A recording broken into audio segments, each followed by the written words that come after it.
किसी धन का 2 वर्ष 4 माह का 6% वार्षिक दर से मिश्र धन इतने रुपए हो जाता है।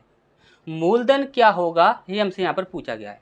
हमने बोला हमें किसी भी चीज़ से कोई मतलब नहीं है, हमें सिर्फ उससे मतलब है जो हमसे यहाँ पर पूछा गया है। हमसे पूछा गया कि मूलधन क्या होगा।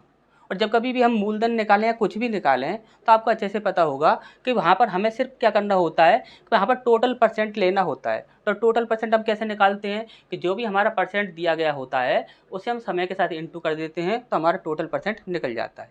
तो यहाँ पर देखिए हमें सिर्फ क्या करना होगा, टोटल परसेंट निकालना होगा। तो टोटल परसेंट निकालने के लिए हम क्या करेंगे, 6% ये है तो 6 का हम इंटू कर देंगे। समय कितना है, 2 वर्ष तो ये है ही, इसके साथ आपका 4 महीने है तो 4 महीने को हम वर्ष में कन्वर्ट करेंगे तो इसे हम 12 से डिवाइड कर देंगे।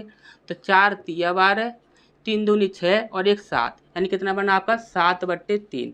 6 में हम यहाँ पर इंटू करेंगे इसके साथ तो 3 दूनी 6 हो जाएगा, कितना हो जाएगा 7 दूनी 14, बन रहा है आपका कितना 14%। 14% का मतलब कितना होता है 2 सत्ते 14, 2 पंजे 10, 0।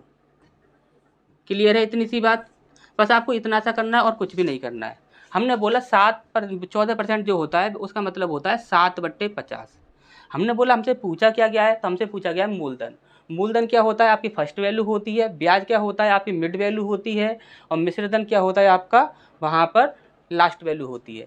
तो लास्ट वैल्यू के लिए हमेशा ही हम ऊपर वाली संख्या में प्लस कर देते हैं, मिड वैल्यू के लिए हमेशा ही हम ऊपर वाली संख्या को लेते हैं। और यहाँ पर यदि फर्स्ट वैल्यू पूछी गई है तो हम क्या करेंगे, सिर्फ नीचे वाली संख्या को लेंगे।